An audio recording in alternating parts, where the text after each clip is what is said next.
estado viendo a lo largo del curso. Y es que en este caso tenemos infecciones que van a diseminarse, ¿no? Entonces se va a ver afectado más de un órgano, por lo tanto. ¿Okay? Ahí, en ese caso hablamos de infecciones sistémicas. La afección es a nivel de hígado, riñones, pulmón, conjuntiva, ¿no? Cuadros de vasculitis diseminado, cuadros de conjuntivitis. Estas son algunas características que se pueden observar. Se genera cuadros de septicemia. Entonces estamos hablando de microorganismos altamente virulentos, justamente porque tienen, ¿no?, esta capacidad de generar una infección a nivel de varios órganos. ¿Okay? Entonces vamos a ir hablando de las características de cada uno de ellos. Y otra característica cuando hablamos de las infecciones sistémicas es que para el diagnóstico va a tener un enfoque sindrómico. ¿Esto qué quiere decir? Que se va a evaluar, ¿no?, los signos y los síntomas en el paciente. Los signos que ustedes van a evaluar, ¿no?, durante su examen físico, y la sintomatología, que es lo que el paciente termina refiriendo cuando llega a consulta, ¿no? Doctor, he tenido fiebre, ¿no? Me duelen los músculos, las articulaciones. Una de las características, entonces, si hablamos de infecciones sistémicas, el enfoque del diagnóstico es un enfoque sindrómico. Puedes comenzar, ¿no?, con un síndrome febril, pero aquí varias infecciones tienen un cuadro febril, ¿no? Entonces podemos hablar de un cuadro febril ictérico, con ictericia, por ejemplo la fiebre amarilla, ¿okay? Un cuadro febril hemorrágico, por ejemplo dengue, por ejemplo leptospirosis, ¿okay? Podemos hablar de un cuadro de un síndrome febril con alteraciones pulmonares, ¿no?, hemorrágicas, cuadro ictérico hemorrágico, con alteraciones neurológicas, una infección sistémica con alteraciones a nivel dérmico, erupciones dérmicas, y aquí estamos hablando de las infecciones sistémicas de tipo exantémicas, ¿no? ¿Qué son los exantemas, chicos? Se van demasiado atrás. No entiendo por qué se van demasiado atrás. Me quieren comer igualito.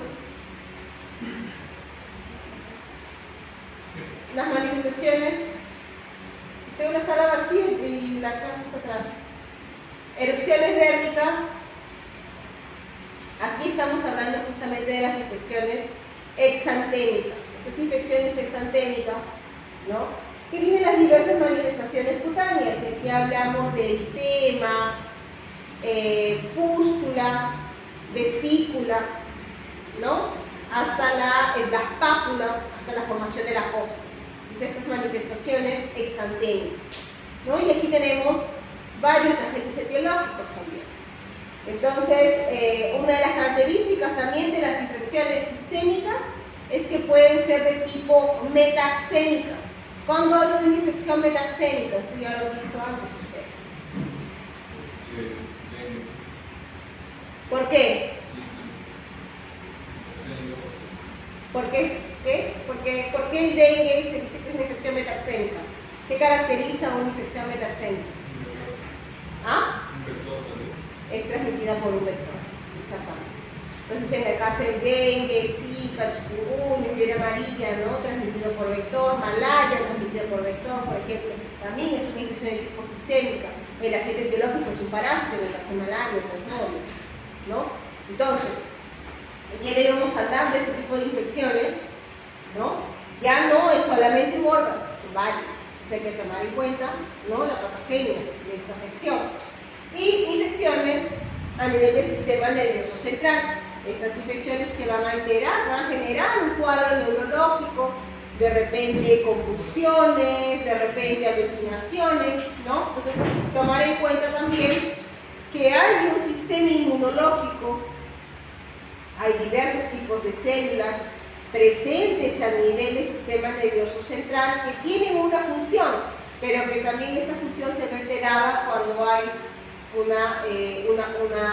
proceso infeccioso. ¿Okay?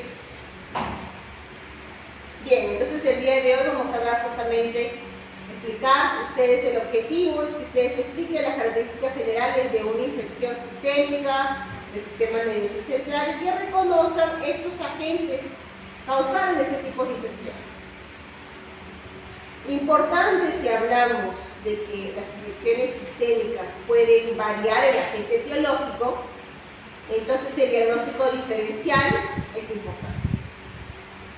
Aquí tenemos nuestro temario y vamos a continuar hablando sobre algunas generalidades, ¿no? Ya mencionamos que para el diagnóstico es con un enfoque sindrómico, febril, vean aquí, síndrome febril, varias, ¿no? Cada uno son agentes etiológicos diversos, el cuadro diferencial, diagnóstico diferencial importante, ¿ok? Febril ictérico, varices respiratorias, compromiso neurológico, erupciones diáricas.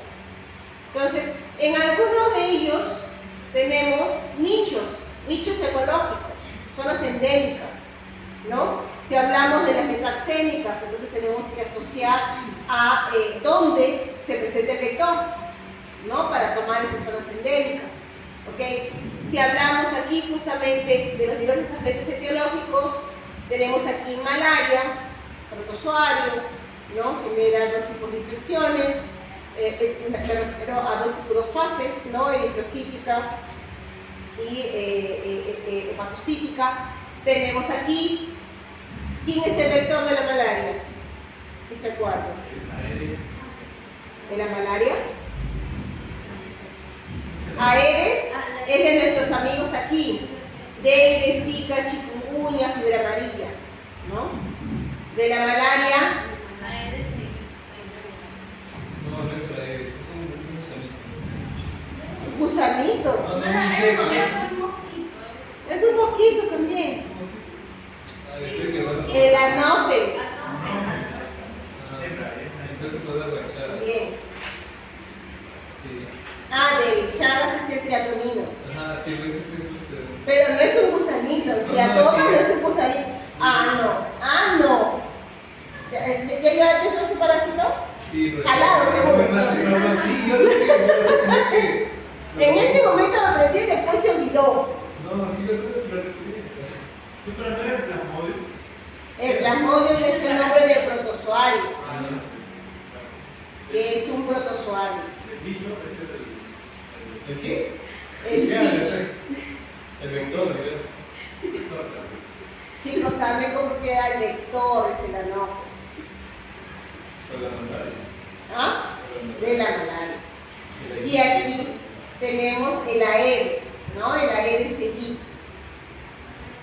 Entonces sabemos que estas de aquí no tienen vacuna. Entonces la medida preventiva es la eliminación, ¿no? En el ciclo biológico del vector. Sabemos, por ejemplo, que en el caso de la Aedes aegypti, es la hembra, ¿no? Que le encanta depositar sus huevos en agua limpia estancada. Entonces es importante, por ejemplo, en épocas de lluvia, importante en lugares en donde se generan reservorios de agua porque no hay disponibilidad de agua potable, entonces se almacena en reservorios, ¿no? Tener mucho cuidado para que no esté expuesto, ¿no? Y pueda justamente favorecer la creación de más larvas. Ahora, en el caso de la Aedes, por ejemplo, también transmite fiebre amarilla, no está aquí, la fiebre amarilla sí tiene vacuna, que es la antiamarílica, recuerda. Otro detalle es que si hablamos de la Aedes aegypti, hay estudios que han demostrado que el rango de vuelo de la Aedes aegypti es muy corto, generalmente un máximo de 400 metros alrededor de la casa en donde ha madurado. Entonces, se sabe que prácticamente el Aedes no vive en una casa toda su vida. Entonces, no es el mosquito, no es el Aedes el que disemina la infección. ¿Es quién? El hombre.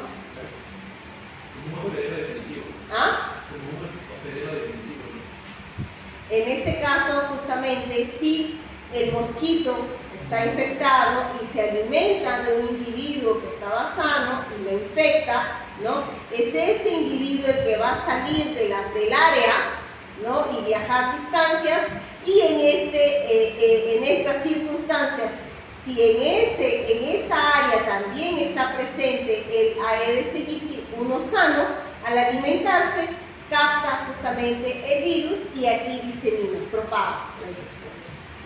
¿Okay? Recuerden que en el caso de, por ejemplo, dengue, ¿no? Son 4 serotipos diferentes y que la respuesta inmune que se genera es específica para cada uno de ellos. Entonces, en teoría, una persona se puede infectar hasta 4 veces por el virus del dengue.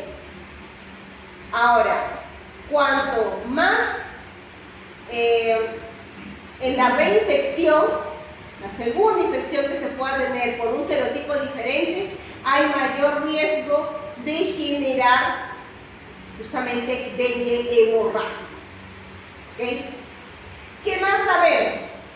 Bien, aquí, ¿qué más podemos decir? Leptospira, pues miren aquí, agente biológico de tipo parasitario, de tipo bacteriano, de tipo viral, ¿no? En el caso de la leptospira, ¿alguien va a responder de leptospirosis?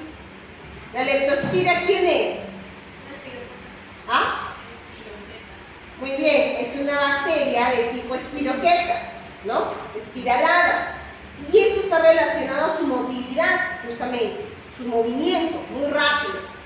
El problema de la leptospirosis es que estamos hablando de una zoonosis. Hay reservorios para leptospira. Reservorios en el cual el hospedero final no es el hombre. Lamentablemente estamos en el medio del camino. ¿Ok? Tenemos aquí, ¿no? Reservorios. ¿Dónde se encuentran? Se encuentran en animales, por ejemplo, mamíferos, animales salvajes, principalmente también ganado. ¿Ok? Estamos hablando también de en las ciudades, lo principal, los roedores, las ratas. ¿Okay? El problema principal que se tiene es que esta bacteria afecta varios órganos, ¿no? Hígado, riñón, pulmón, meninges, endotelio, generando cuadros de vasculitis diseminada, a nivel del miocardio también a nivel de la conjuntiva, de conjuntivitis, pero una de las características es que puede vivir por años, ¿no es cierto? ¿En dónde? A ver, Diana, ¿te acuerdas? ¿Dónde vive por años?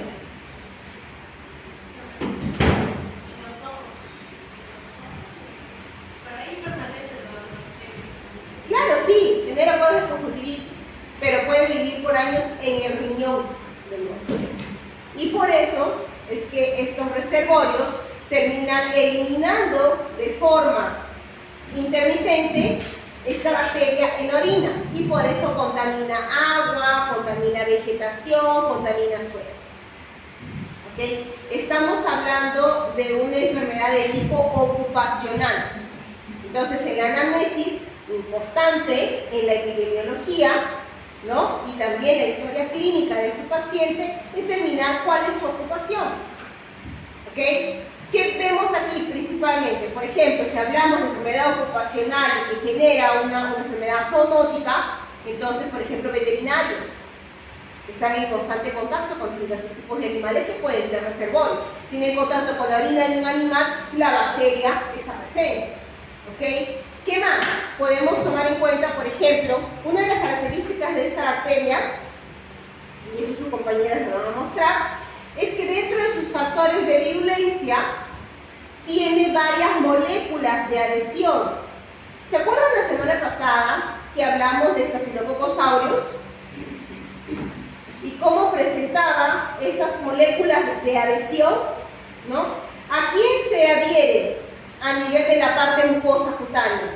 El Staphylococcus aureus. En el epitelio, ajá. ¿A qué componentes? Que en el video yo les mostré, les dije, chicos, miren esto de aquí, aquí se adhiere, estos son los componentes del huésped al cual se adhieren las moléculas del microorganismo. ¿Se acuerdan? Las moléculas de adhesión, sí, pero ¿a quién se adhiere en el huésped? ¿Qué tenemos nosotros? A lo cual en la parte cutánea se adhiere. En Staphylococcus aureus, lo vimos la semana pasada.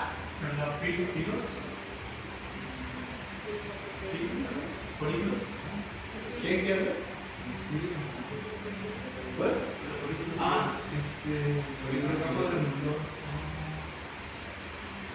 Sus moléculas de adhesión del Staphylococcus aureus. Es lo mismo que tiene la leptospira. ¿A dónde se adhiere?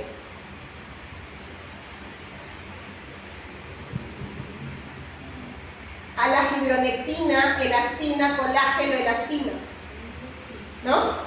Colágeno, fibronectina, la laminina, todos componentes de la mucosa cutánea que tenemos presentes a nivel de nuestro tejido.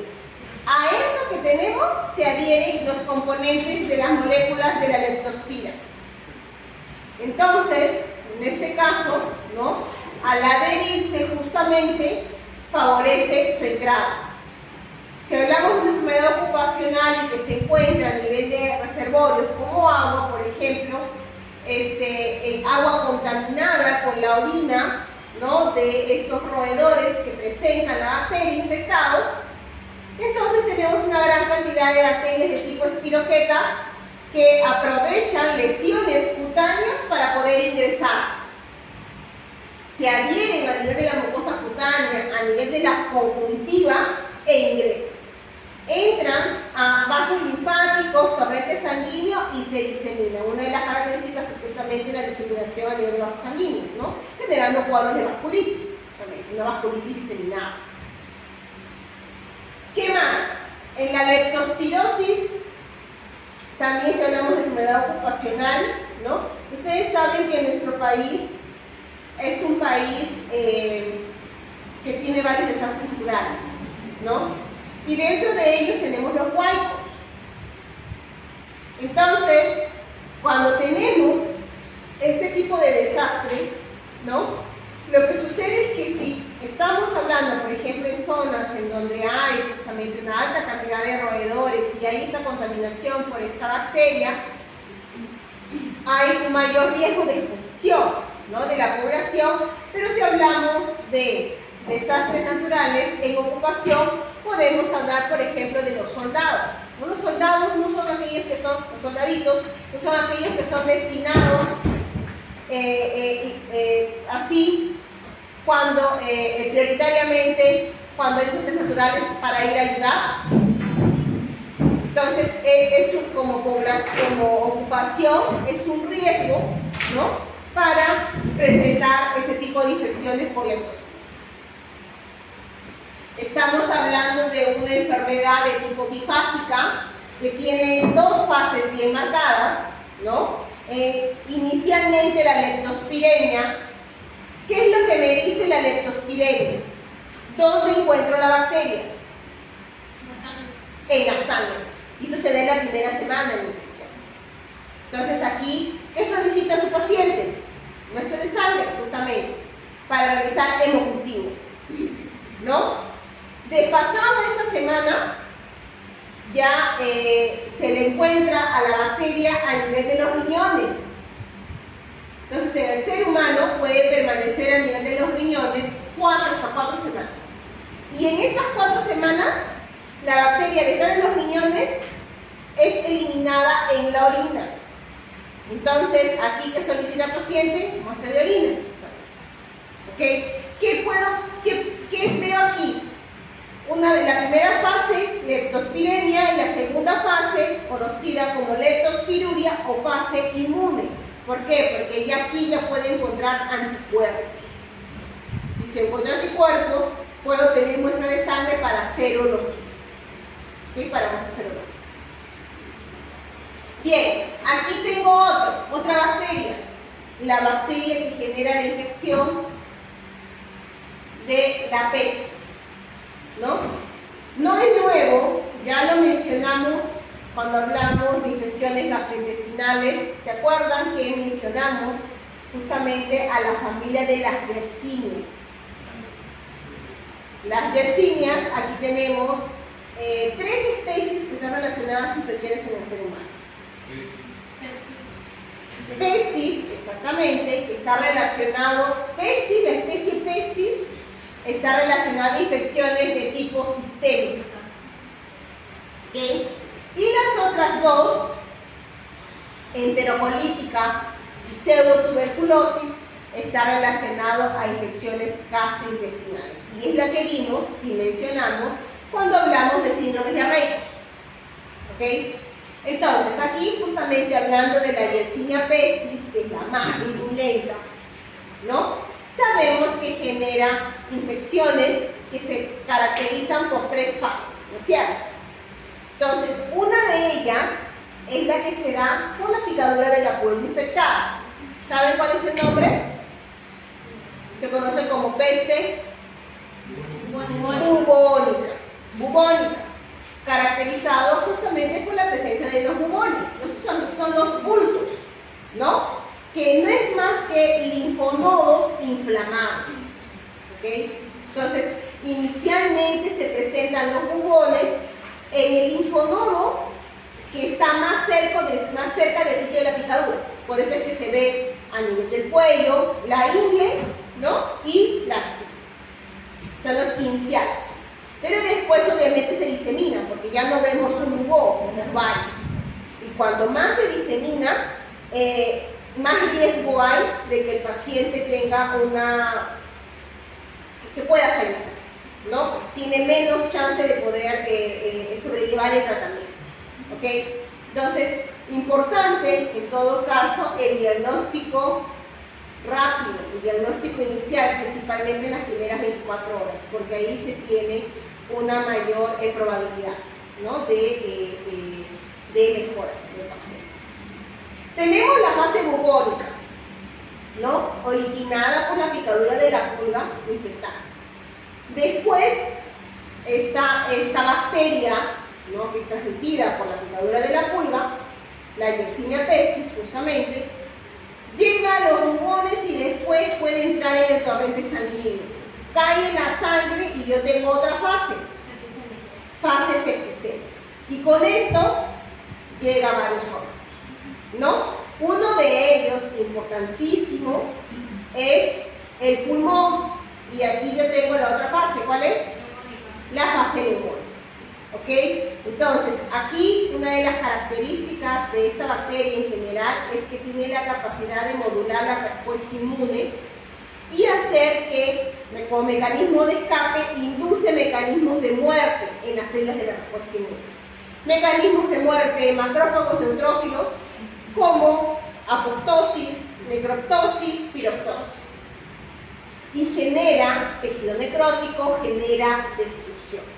Y con esto, por ejemplo, termina generando justamente una falla multiorgánica.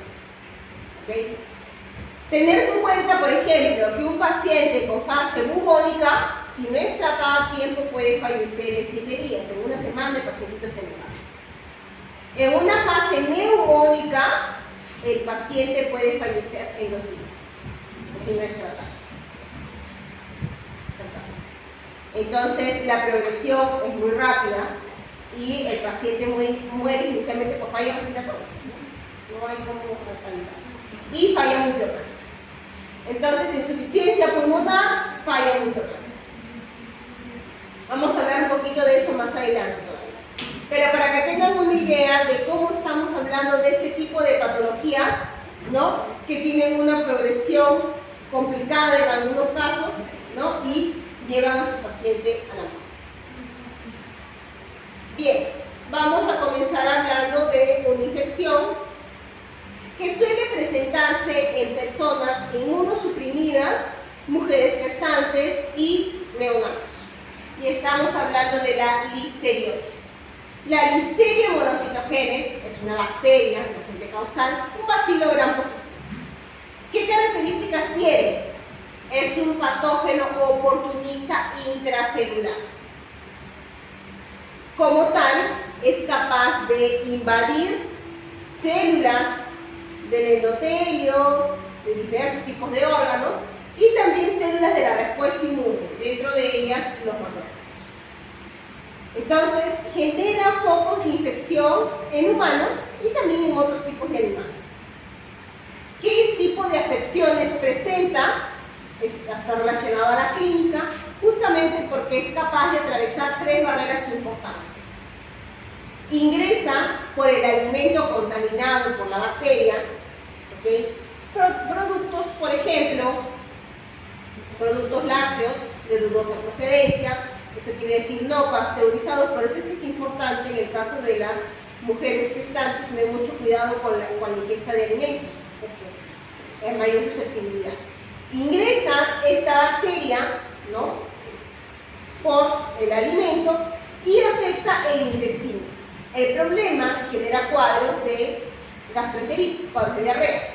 El problema es que la bacteria es capaz de atravesar la barrera intestinal, invade intestinos y llega, ¿no?, a torrente sanguíneo e invade otros órganos.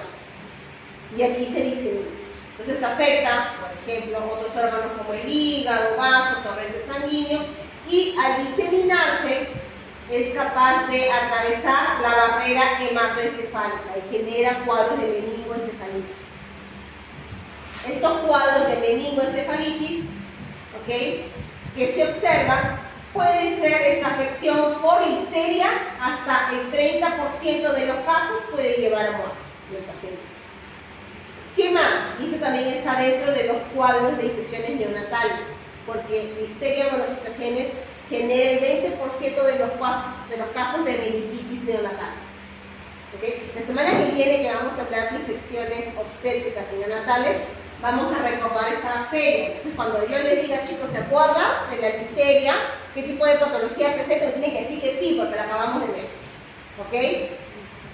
Bien, ¿qué más? Esperen. Atraviesa barrera hematoencefálica y en el caso de las mujeres gestantes atraviesa barrera placental. Es capaz de generar enfermedad congénita, atravesando barrera placentaria, infecta al feto y puede generar aborto, cuadros prematuros, inducción de parto prematuro y en algunos casos justamente las enfermedades congénitas. Otro tipo de afección es en el recién nacido. Y esto se puede dar precisamente en una madre que es asintomática. Cuando la mamá es asintomática y está colonizada la vagina de la mamá con la bacteria, el niño puede contaminarse por medio del parto natural. Entonces es importante también el diagnóstico durante el periodo de gestación para determinar que no haya nacimiento por parto natural. ¿Okay? Y en el caso de una infección postparto, en este caso, que puede ser generada por Listeria monocytogenes, puede presentarse hasta una semana después del recién nacido, generando un cuadro de meningitis neonatal. Y es lo que les menciono, hasta el 20% de los casos de meningitis neonatal es originada por esta bacteria. ¿Okay? Y tiene una importancia a nivel de esas poblaciones. Vemos aquí los cuadros de infección, gastroenteritis, abscesos en diversos órganos, septicemia, meningoencefalitis, aborto, enfermedades neonatales. Y esto se da tanto en seres humanos como en animales, porque es capaz de afectar también a otros mamíferos. Bien, pero ¿qué tiene esta bacteria que le da esa virulencia? ¿No? Porque cuando hablamos de infecciones sistémicas, estos microorganismos deben tener una gran capacidad de estos factores de virulencia para poder diseminarse, mecanismos de escape. Justamente lo vemos aquí. La bacteria tiene como tal componentes de adhesión. Estos componentes, particularmente en la Listeria, se conocen con el nombre de internalinas. Tiene dos tipos, internalina A e internalina B. Estas internalinas se van a unir a receptores presentes en células, por ejemplo, del endotelio, en tejidos como el riñón, ¿okay? En el mismo epitelio en sí también. Entonces, una de las internalinas termina uniéndose a esta molécula que es la ecadherina, que está a nivel de las uniones en el mismo epitelio, desestructurando justamente la unión de las células. ¿Qué más? Vemos aquí como la bacteria, por sus internalinas, se adhiere, ¿no? Esto es a nivel del endotelio, pero también es semejante a nivel del macrófago. Entonces, ingresa. Cuando ingresa a la célula, ¿no? Ingresa y se va a encontrar dentro de lo que es una vacuola, ¿no? Ya sea de tipo fagosoma o una vacuola endocítica. Pero la bacteria no se va a quedar allí. Lo que va a suceder es que la bacteria tiene componentes tipo toxinas, y en este caso tiene la listeriolizina O, una de ellas características que lo ven por aquí, con las siglas LLO, es la listeriolizina O. Esta listeriolizina O lo que va a hacer, va a degradar la pared de las vacuolas donde la bacteria estaba, ¿no?, encerrada. La degrada, vean aquí, y la bacteria se libera en el citosol de la célula que ha invadido. Al invadir el citosol, esto también la va a terminar ayudando otros tipos de toxinas como las fosfolipasas. Tiene dos tipos, fosfolipasa A y fosfolipasa B. Pero también, importantísimo, la listeriolizina O. ¿Qué más vemos aquí? En el citosol,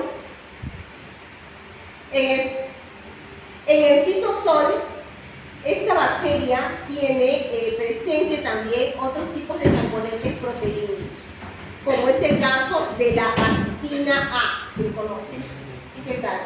Es la AA, y lo pueden ver aquí, ACTA. Esta proteína que tiene la bacteria le permite realizar lo que se conoce como la polimerización de la actina. No es la primera vez que escuchamos que bacterias tienen esta capacidad de formar las colas de actina para permitirle justamente moverse dentro del citosol y poder infectar a las células vecinas. ¿Okay? Entonces, esta AA le permite generar estas colas de actina que le permiten la protrusión, la entrada forzada de la bacteria de una célula infectada a otra que no está infectada.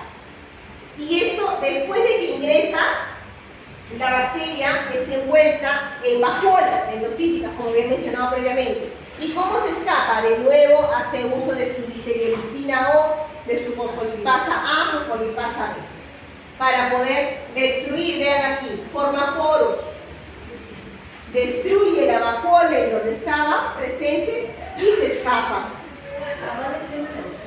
Sí, su mecanismo de invasión es a nivel intracelular y así va infectando las células. Entonces, desestructura justamente el contenido del citosol de las células que están infectadas, formando estas colas de actina que le permite la invasión. Entonces, aquí, con este mecanismo a nivel intracelular, ¿la producción de anticuerpos será relevante para contener ese tipo de infección? Si la bacteria está intracelular, ¿qué piensan?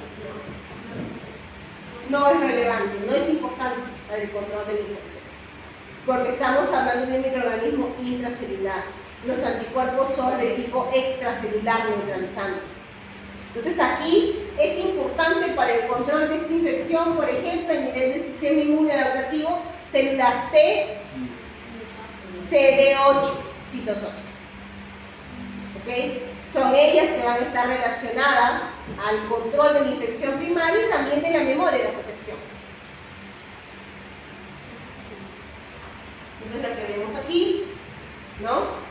La bacteria ingresa por sus internalinas, vean aquí, ingresa dentro de la vacuola endocítica, tiene sus fosfolipasas, listeriolizina O que destruye las paredes de las vacuolas, se escapa, la A polimeriza la actina y forma las colas de actina que le permiten la motilidad, ¿no? Entrar de una célula a otra, ¿no? Y continúa su proceso de invasión. Genera mecanismos como transitosis para poder transitar en la misma célula. ¿Okay? Entonces aquí vemos, por ejemplo, sus factores de virulencia, el hecho que el anticuerpo no es muy eficiente para controlar ese tipo de infección, pero aquí tenemos los mecanismos intracelulares que le permiten, ¿no?, su invasión, la patogenia de la infección.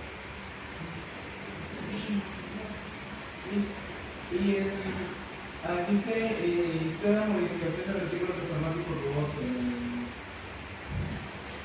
Dice, histone modifications.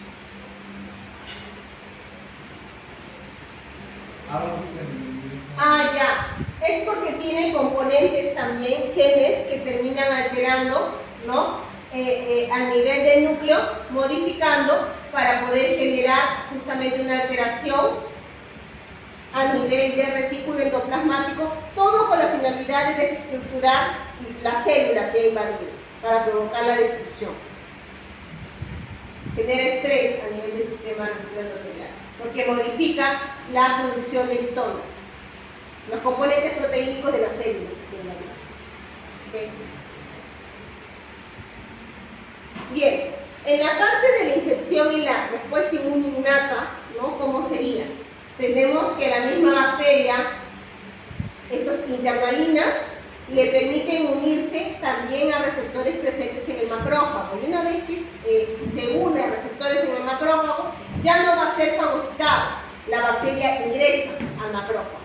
Al ingresar al macrófago, ¿no?, dentro de los fagosomas, de las vacuolas que ha ingresado, la bacteria por su listerioricina la va a destruir de nuevo, formar los poros y la bacteria se libera, pero como el macrófago se ha dado cuenta que ha habido una señal de peligro, de alguna manera se activa y produce la activación de este factor de transcripción NF-kappa beta, que resulta en la producción de citocinas.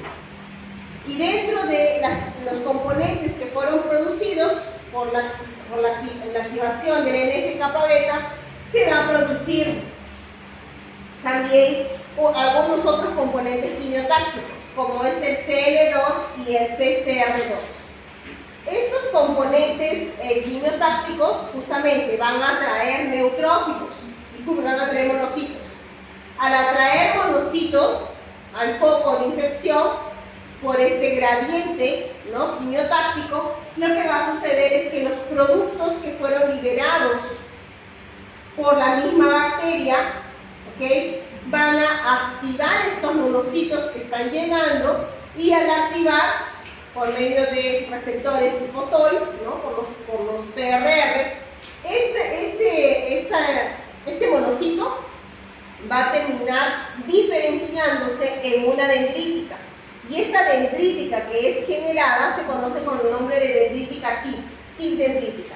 ¿Por qué? Porque es una dendrítica que va a producir TNF y es una dendrítica que va a producir óxido nítrico. Y esto, a nivel de la respuesta inmune innata, es importante para la destrucción de la bacteria. ¿Okay? Eventualmente hay una conexión entre la innata y la adaptativa, y esto es importante para la presentación de antígeno y generar justamente células de memoria inadaptativa. Y aquí lo que se ha visto es que para el control, como ya mencionamos, los anticuerpos no son esenciales para el control de una infección por esta bacteria porque es intracelular, pero lo que es importante es la activación de la célula TCD4 y propiamente una célula TCD8 citotóxica para la eliminación, ¿no?, de la carga de la bacteria. Recuerden que está a nivel intracelular, entonces es necesaria la destrucción de las células infectadas con la bacteria. ¿Okay? Entonces, esto para la primaria, como pueden ver aquí, ¿no? Y la secundaria, vean en rojo, el aumento de las células TCD8 para el control de la bacteria. ¿Okay? Aquí abajito, justamente, vemos lo que mencioné en el caso de infecciones a nivel del útero, las infecciones postparto, ¿no?, cuando la mamá es asintomática y el niño se contamina por parto natural y genera cuadros, aquí vemos, de meningitis, ¿no?, neonatal, por listeria. Bien, aquí vamos a hablar un poquito de la Yersinia pestis, ¿no? Ya sabemos, la Yersinia pestis altamente virulenta, genera 3 fases de infección, que es aquí característico, iniciar con la picadura de la pulguita infectada. Esta pulga puede encontrarse a nivel de roedores, como las ratas, pero también puede estar en otros animales, en otros huéspedes, ¿no?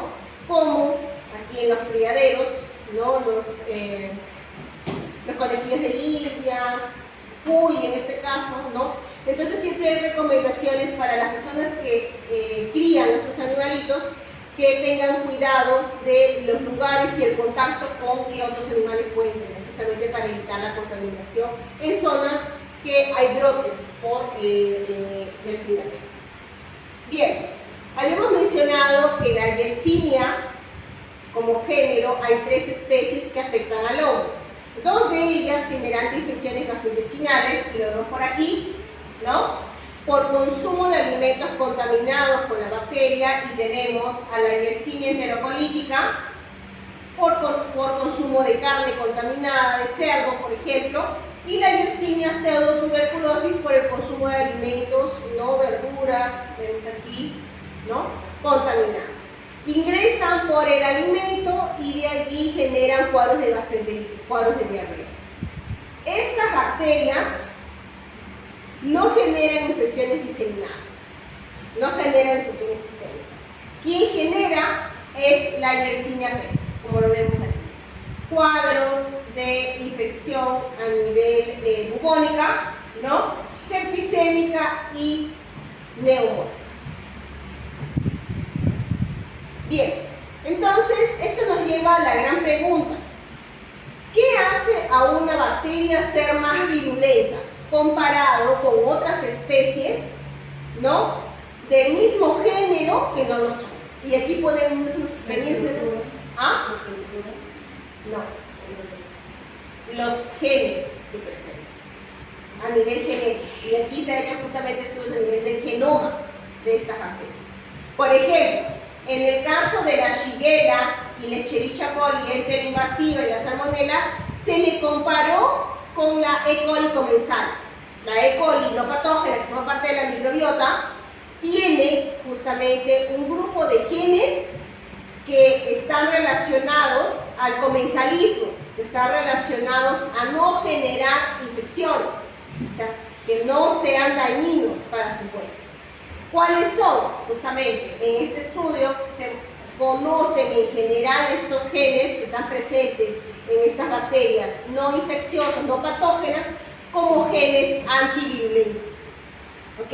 Eso aquí abarca un grupo de varios genes. Vamos a hablar de alguno de ellos, por ejemplo, para poder entender en la práctica. ¿Ya no hay más uno? Ya no hay más uno. Soy yo la que no ve. No, ya llegó al máximo. Ok. ¿Ah? Ah, ya, ok. Pero creo que aquí sí se ve. ¿Pero qué quiere cubrir? ¿Ah? No, sí se ve. Ya desde aquí lo veo. No desde allá. Entonces, y yo espero que ustedes lo vean también. Vemos aquí, chicos, miren. Por ejemplo, en el caso de la Shigella y la Escherichia coli enterinvasiva, se le comparó con la E. coli comensal. Y lo que se ha visto es justamente que la E. coli comensal tiene estos genes. ¿Cuáles? El NAT-A y el NAT-B.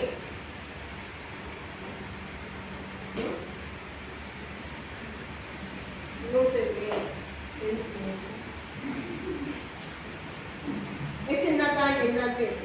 Aquí lo veo claro. ¿Ustedes lo ven en sus estos? ¿Allí? ¿Sí? Yo aquí no puedo hacer más uno. Entonces, este aquí es el NAT-A y el NAT-B. Entonces, ese es un gen antivirulencia. ¿Qué quiere decir? Que por ejemplo, la Escherichia coli enterinvasiva y la Shigella, estos genes lo han depletado totalmente de su genoma o lo han inactivado. ¿Por qué? Porque estas bacterias, al inactivar estos genes, en este caso específicamente va a activar el sistema de secreción de tipo 3. Y ya lo hemos visto en clases pasadas, estos sistemas de secreción están relacionados a varios factores de virulencia, mecanismos de escape, de fagolisosoma, presencia de componentes como escapa de lo que es el estallido respiratorio, evade óxido nítrico, intermediarios, son diversos componentes, ¿no? Entonces, en este caso, la Shigella y la Escherichia coli interinvasiva, esto de aquí lo ha sacado de su genoma, inactiva o lo deleta y activa el sistema de secreción de tipo 3 que está relacionado a su factor de virulencia. Otro gen, esta bacteria, ¿no?, ha eliminado este otro gen que es el CAT-A. ¿Por qué? Una vez que la Shigella, ¿no?, elimina el CAT-A, es capaz de activar, por ejemplo, la acción de sus enterotoxinas, la Shiga 1, la Shiga 2. Y también es capaz de escapar del fagolisosoma y realizar justamente esta migración a nivel del epitelio. ¿No? Recuerden que estamos hablando de bacterias que son los mecanismos invasivos, destruye las células que invaden, ¿no? Entonces, aquí también vemos otro, por ejemplo la Shigella, al desactivar este gen SPEG, es capaz de sobrevivir al estrés oxidativo dentro del fagolisosoma, ¿no?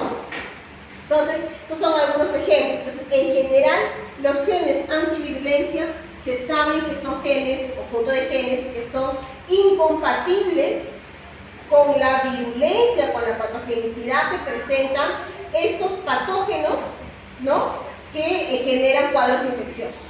Entonces, ¿por qué? Porque lo han deletado o lo han inactivado. Eso se ve a nivel del genoma, cuando se compara con aquellas especies que son menos virulentas, ¿no?, como por ejemplo la E. coli comensal. Esto es en el caso de infecciones gastrointestinales. Pero si hablamos específicamente de la Yersinia pestis, también hay un cuadro comparativo. Por ejemplo, aquí tenemos la Yersinia pestis. Se ha comparado en cuanto al genoma con la Yersinia pseudotuberculosis, que genera cuadros de gastroenteritis nada más. O sea, genera una infección, pero solamente a nivel del intestino. Entonces, ¿qué es lo que se ha visto?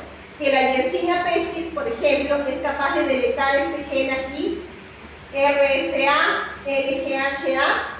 ¿Por qué lo deleta? Porque al deletarlo, la bacteria puede formar biofilms. Si estuviera presente estos genes, la bacteria no podía formar biofilms. Y sabemos que en todo caso, cuando un microorganismo forma biopelículas, es un importante mecanismo que tiene una importancia clínica, porque aquí el microorganismo se replica, ¿no?, prolifera dentro de esta estructura del exopolisacario y le permite mecanismos de escape del sistema inmune. Entonces, se sabe que la Yersinia pestis genera biofilms deletando estos genes. ¿Y dónde hace eso puntualmente? Eso lo hace en la pulga. En la pulga, la bacteria ya tiene estos factores de virulencia deletando estos genes. ¿Para qué? Para que a nivel del proventrículo, ¿no?, en el intestino de la pulga, la bacteria pueda formar biofilms, aumenta su carga bacteriana y en el momento que la pulga se alimenta del huésped, libera la carga de bacterias. ¿Ok? Entonces, eso es lo que se sabe con relación a estos genes. Pero si hablamos de otros genes que ya no tiene la Yersinia pestis porque la ha inactivado, es el caso del LPXL. Este gen LPXL, esta bacteria, la Yersinia pestis, lo va a inactivar. ¿Y qué implica esto? Normalmente sabemos, estamos hablando de una bacteria gram negativa, ¿cierto? ¿Qué es lo que tiene la bacteria gram negativa en su estructura? ¿Ah?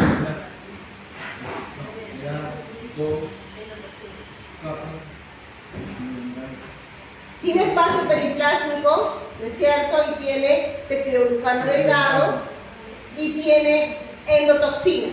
Y dentro de su endotoxina, que es el LPS, uno de ellos es el lípido A, ¿no? Es la endotoxina propiamente dicho. Entonces, dentro de su LPS, normalmente la bacteria, este LPS, es reconocido por el Toller receptor 4, ¿no? Y aquí estimula reconocimiento, ¿no?, y activación del sistema inmune. Entonces, este mecanismo de reconocimiento del LPS no hace porque normalmente el LPS termina generando un proceso que se conoce como hexaacetilación. Y con esto, vean aquí abajito, ¿no? Esta hexaacetilación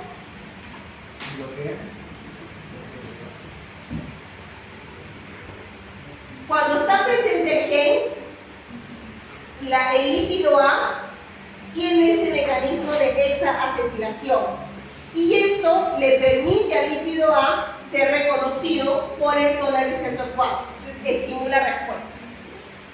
Pero cuando la Yersinia pestis deleta este gen, lo que va a hacer en su LPS, en lugar del LPS, el LPS ya no va a ser hexaacetilado, va a ser tetraacetilado.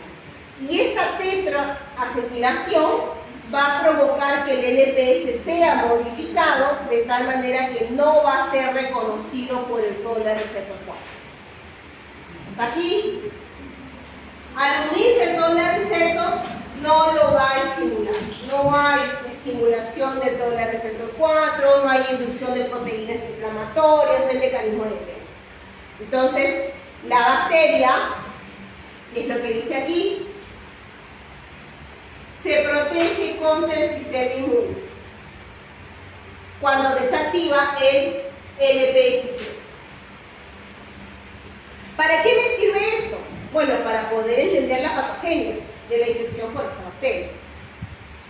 Si yo tengo una bacteria que ingresa por la picadura de la pulga, entonces lo que se sabe es que la Yersinia pestis termina activando sus factores de virulencia cuando hay aumento de temperatura.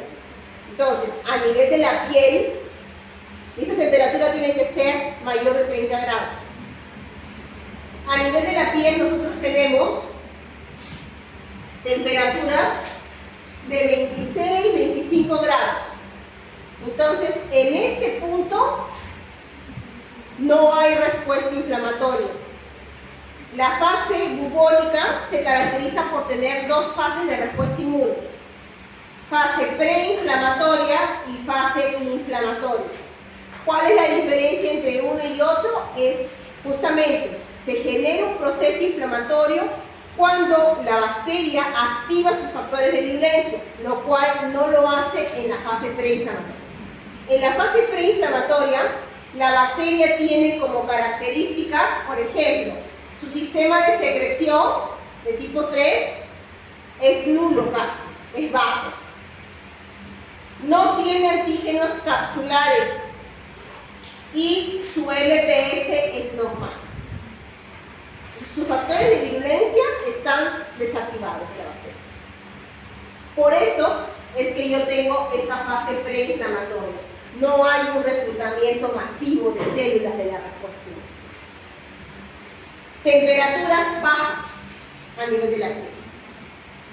¿Qué más tengo acá? Bueno, la bacteria ingresa, ¿no? La carga de la bacteria a nivel de la piel es reconocido por neutrófilos y en los neutrófilos lo que va a hacer la bacteria es sobrevivir. Normalmente los neutrófilos tienden a eliminar bacterias, ¿no es cierto?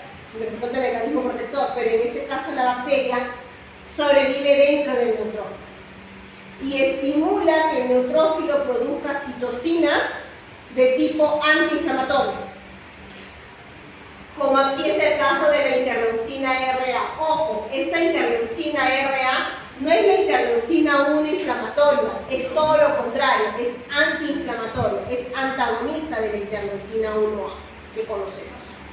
Por eso es que estamos en una fase preinflamatoria, y no hay inflamación. Entonces tenemos a la bacteria viva dentro del neutrófilo. Entonces, este neutrófilo sabemos que tiene un tiempo de vida corto, más o menos unas 6 horas. ¿Y quién lo recoge? ¿Quién limpia el tejido? Macrófagos. Los macrófagos llegan para eliminar estos neutrófilos por este mecanismo que se conoce como eferocitosis. La eferocitosis que realiza el macrófago captando al macrófago le permite a la bacteria pasar del neutrófilo al macrófago viva. ¿Y por qué le sirve esto a la bacteria? Porque dentro del macrófago, el macrófago viaja. Dentro del macrófago va a viajar la bacteria por los conductos linfáticos hacia el linfonodo drenante más cercano. Y aquí se genera el primer bubón. Entonces yo tengo aquí a la bacteria viajando dentro del macrófago viva o también libre. Y llega al linfonodo más cercano. En este linfonodo la bacteria va a proliferar y la bacteria, ya aquí estamos en estas temperaturas que son de 37 grados. Entonces la bacteria va a activar todos sus factores de virulencia. ¿Qué factores de virulencia? El sistema de secreción, que implica varios mecanismos de escape. Dentro del sistema de secreción están los genes Job, que ustedes deben haber leído, de repente no sé quién va a ser, Yersinia Pestis, va a hablar sobre los genes Job, que están relacionados justamente a la invasión de la bacteria. Entonces, aquí tenemos se activan los genes del sistema de secreción, se activan los antígenos capsulares F1 y se activa el LPS antagonista, que le va a permitir escapar del sistema inmune. ¿Okay? Entonces, aquí yo ya tengo mi fase inflamatoria. Y ustedes dirán, pero ¿por qué ahí se activa toda la fase de inflamación si va a terminar matando a la bacteria? Es que a la bacteria le conviene generar un proceso inflamatorio, porque todas aquellas células de la respuesta inmune que llegan van a generar destrucción en el tejido y la bacteria va a manipular mecanismos de muerte en esas células que llegan. ¿Qué mecanismos de muerte? Todas las células que llegan, la bacteria, por sus genes del sistema de secreción, los genes Job, va a inducir mecanismos de muerte mediados por caspasa. Va a activar caspasa 8, caspasa 1 en estas células que están presentes y va a generar mecanismos de apoptosis, piroptosis, necroptosis. Y con todos estos va a generar destrucción de membrana de las células, va a generar la ruptura de tejidos y va a generar daño. Entonces, en estas circunstancias, sus componentes quimiotácticos que liberan sus esfilcosinas, parte de la estructura de la bacteria, va a llamar quimiotaxis más células del sistema inmune y todas ellas van a ser manipuladas e inducidas a mecanismos de muerte. Y con esto, por ejemplo, reclutar más neutrófilos, ¿qué es lo que sucede? Se generan estos mecanismos de liberación, destrucción del epitelio y tengo daño en el epitelio. ¿Qué veo aquí? Después la bacteria llega a sangre, genera septicemia y al diseminarse genera falla multiorgánica y el paciente muere si no es tratado bien. ¿Okay? Esto es en la fase bubónica, que resulta después en septicemia. ¿Okay? Y que dentro de este proceso de diseminación se va a ir al pulmón también. Y es lo que yo veo aquí. Aquí yo veo justamente la fase neumónica. En esta fase neumónica, ¿no? Tenemos a la bacteria, como se ha diseminado, ha llegado al pulmón. Y en el pulmón se va a comenzar a transmitir por las partículas de aerosol de un paciente a otro directamente. Entonces, este pacientito que generó la infección de tipo neumónica secundaria a la infección bubónica va a ser capaz de contagiar a otro directamente. Y este segundo paciente que llega, que entra en contacto con el paciente que está en la fase neumónica, va a desarrollar fase neumónica primaria, porque es su primer contacto con la bacteria. Pues aquí yo tengo, ¿no?, mi segundo paciente desarrollando una... ¿Cómo? Gracias. Genera una infección de tipo peste neumónica.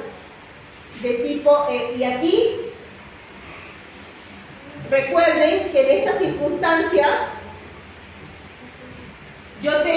estoy en estas condiciones, 37 grados, entonces en esta temperatura todos los factores de virulencia de la bacteria están activados.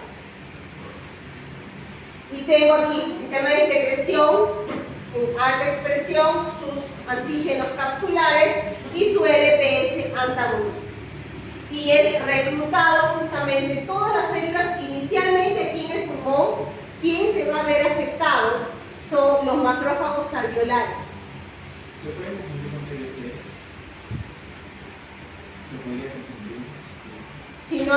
Si estamos en la fase neumónica original, sí. Como dice la barra pulmón. Aquí importante en todos estos chicos, diagnóstico diferencial, porque tiene varias características con otras patologías. Entonces aquí tenemos en las características iniciales a nivel del pulmón, la afección a nivel de los macrófagos alveolares. Estos macrófagos alveolares que van a captar, ¿no? Van a fagocitar esta bacteria, se van a ver afectados y van a ser inducidos por mecanismos de muerte y van a ser llevados a apoptosis o piroptosis, y en ambos casos la bacteria se libera. ¿Okay? Tenemos aquí, después llegan neutrófilos que tienen como función principal la eliminación de la bacteria. El problema es que la bacteria tiene estos mecanismos de escape y va a terminar induciendo en estos neutrófilos mecanismos de necrosis. Y con esto yo tengo daño a nivel del pulmón. Y una de las principales características es justamente falla pulmonar septicémica por una excesiva acción de la tormenta de citocinas, ¿no? Hay varias citocinas inflamatorias y esto se genera una falla multiorgánica en el paciente. Recuerden que en estas condiciones tengo todos los mecanismos, los factores de virulencia de la bacteria activados, y tengo un reclutamiento masivo del sistema inmune. Producción de citocinas, interferones, interleucinas, ¿ok? Y van a reclutar varios tipos celulares, y el problema es que la misma bacteria induce mecanismos de muerte en estas células, ¿no? Y así se escapa.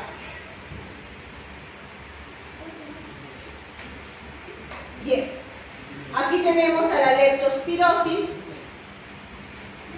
En la leptospirosis ya mencionamos algo previamente, estamos hablando de una enfermedad bifásica, ¿no? La fase de leptospiremia y la fase de leptospiruria. Tenemos a una espiroqueta de tipo aeróbica móvil, ¿no? Se encuentran aquí especies de leptospira que son de tipo patógenas, pero también otras saprofíticas. Dentro de las especies patógenas se encuentran justamente lo que se conoce como la leptospira interrobans. ¿Cómo se caracteriza?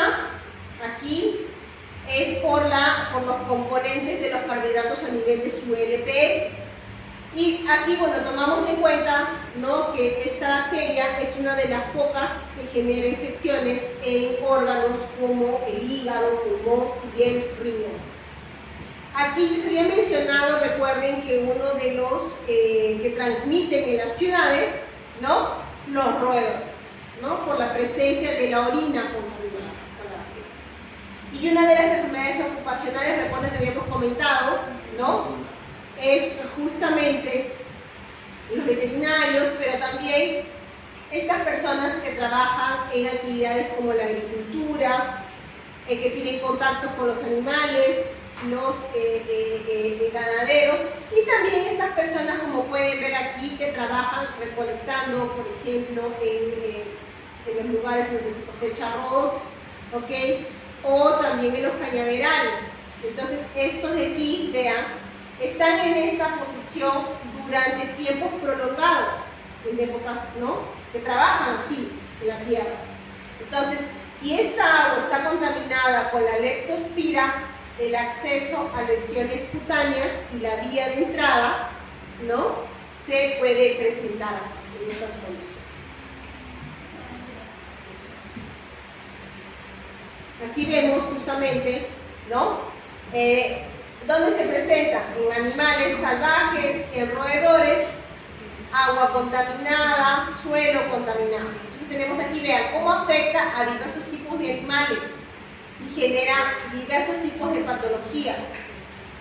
Y en el ser humano puntualmente tenemos cuadros de meningitis, cuadros de conjuntivitis a nivel de la uvea, no uveitis, tenemos aquí hemorragia pulmonar, miocarditis, ¿no? Hepatitis, nefritis. Todas las itis posibles. Entonces, y en el ser humano, también al encontrarse en los riñones, ¿no? Es eliminado en la orina hasta por 4 semanas. Y esto también es un poco de transmisión, porque si se tiene contacto con la orina del humano, puede contaminarse a otra persona. ¿Ok? Que tiene la bacteria. Aquí este ladito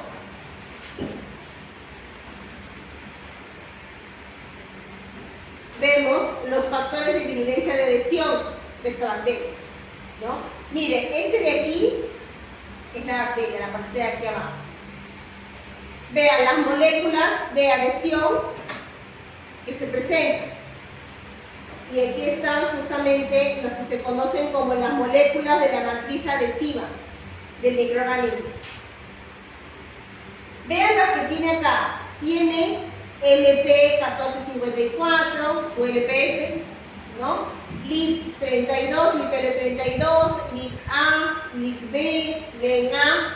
Y la característica es que se adhiere a dónde. Esto de aquí arribita es nuestro, del hueso.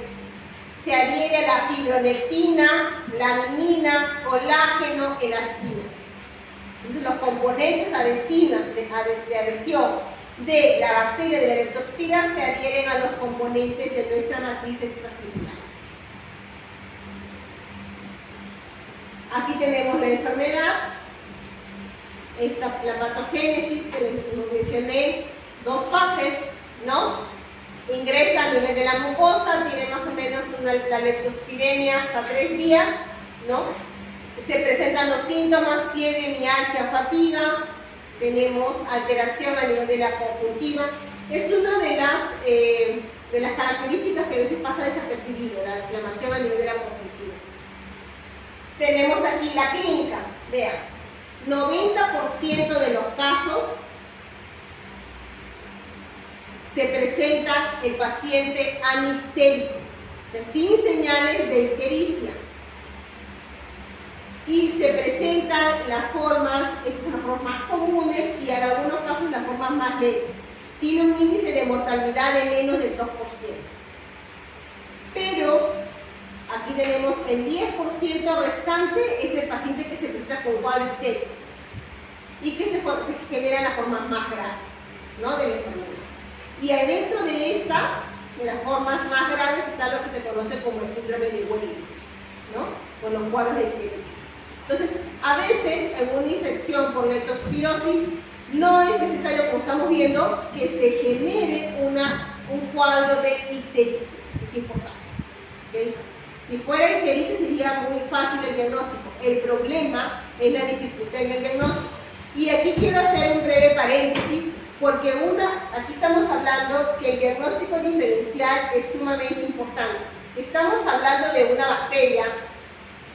La leptospira es sensible a antibióticos, no hay resistencia. Entonces el problema no es el tratamiento por antibióticos, el problema es la demora en el diagnóstico que me lleve a la progresión y las complicaciones porque la bacteria se termina diseminando.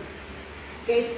Si no tengo un diagnóstico diferencial que me dé leptospirosis y aquí inicio tratamiento, el paciente va a ser tratado por otros tipos de cosas y se va complicando la situación.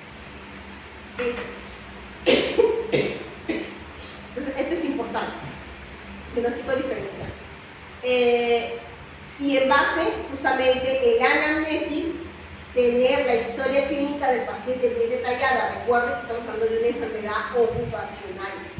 Entonces, si dentro de la historia clínica se presenta que el paciente es agricultor, que el paciente es veterinario, pues un soldado, que el paciente tiene contacto con agua contaminada, de repente, hoy en día se tiene como profesión una de las personas que son los catadores de residuos sólidos, los que reciclan. Entonces, estas personas tienen contacto justamente con residuos sólidos. ¿Y qué abunda en estos lugares donde hay residuos sólidos? no son los roedores, entonces pueden tener contacto con la orina de estos animales. Entonces, es parte de la historia clínica que ustedes van a tener que identificar para poder realizar este diagnóstico diferencial. ¿Okay? Recuerden, no hay resistencia a antibióticos. Entonces aquí, una vez que identifican que es leptospirosis, se inicia el tratamiento con antibióticos de tipo beta-lactámico y el tratamiento funciona. El problema es la demora, y por eso puede haber complicaciones. ¿Qué complicaciones? Yo tengo aquí una infección por una bacteria, como lo pueden ver acá, que infecta endotelio, genera cuadros de vasculitis diseminada, genera cuadros de infección en el hígado, genera cuadros de infección a nivel de la útero, a nivel del músculo, a nivel de meninges, cuadros de meningoencefalitis, de meningitis aguda.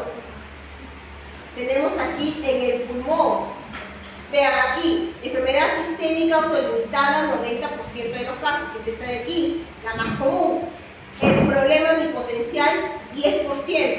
Entonces, ¿qué presenta acá? Afección al endotelio, que ya mencionamos, el riñón, ¿okay? Pulmón. En el caso, vean aquí, de infecciones pulmonares, el 70% neumonitis hemorrágica, el 70% de los casos de pacientitos con neumonitis hemorrágica lleva a muerte y un alto índice de mortalidad, ¿okay? Porque hay falla, insuficiencia respiratoria. Tenemos falla hepática, 15% de los casos, falla renal, 15%. Bien, la patogenia, chicos, vean aquí, tipo bifásica de nuevo, ¿no? Dos fases, leptospiremia y fase de respuesta inmune o leptospiruria. Y aquí lo veo, esto lo van a ver en laboratorio también, para la parte de diagnóstico, en la primera semana en sangre, ¿no? Leptospiremia. Y después, en adelante, lo encuentro en orina, a la bacteria. Entonces, también como genera cuadros de meningitis, entonces tengan, en el caso de un caso clínico, puede presentarse rigidez en la nuca, ¿no? Entonces aquí la muestra solicitada entre la primera y segunda semana es líquido cefalorraquídeo para encontrar la bacteria. En los reservorios en animales, vean, puede estar años, como en el caso del roedor, en el ser humano en la orina, ¿no? Hasta 4 semanas. Si ya pasó a la fase de la respuesta inmune, fase de leptospiruria, si solicito muestra de sangre al paciente es para la serología, las pruebas serológicas. No para encontrar la bacteria en sangre, porque no la voy a encontrar ya más en sangre. Va a estar ¿dónde? En la orina, en la riñón. ¿Okay? Entonces vean aquí serológica, cultivo de orina. ¿Hasta aquí alguna pregunta? Entonces ahorita vamos a hablar un poquito de estas infecciones sistémicas de tipo exantémicas. Las infecciones exantémicas, como habíamos mencionado inicialmente, son estas infecciones que presentan lesiones cutáneas, erupciones cutáneas, de tipo eritematosa, ¿no? De tipo purpúrica, macular, pápula, vesícula o pústula. ¿Ok? Recordemos que cuando hablamos de lesiones de este tipo de exantemas, pueden ser, dentro de una infección sistémica, una de las fases de infección sistémica, ¿no? Por ejemplo, sarampión, por ejemplo, varicela, ¿no? Rubiola. Entonces, pero las infecciones exantémicas son comunes principalmente en niños, las lesiones a nivel cutáneo, pero puede ser origen de tipo viral, bacteriano, o también puede ser por alteración por medicamentos. Entonces, el diagnóstico diferencial aquí es crucial también. Es un ejemplo de esa clasificación de exantemas clásicos en los niños, ¿no? Desde la época de ¿no? Desde el sarampión, vean, sarampión, fiebre escarlatina, rubiola, esta de aquí, la enfermedad de Philato-Dux, que fue descrita en el año 1900, pero ya no se presenta más. Tenemos eritema, roseola. Y aquí en este ladito coloqué estas infecciones que tienen, inclusive hoy en día de tipo viral, y que algunas de ellas tienen vacuna, ¿no?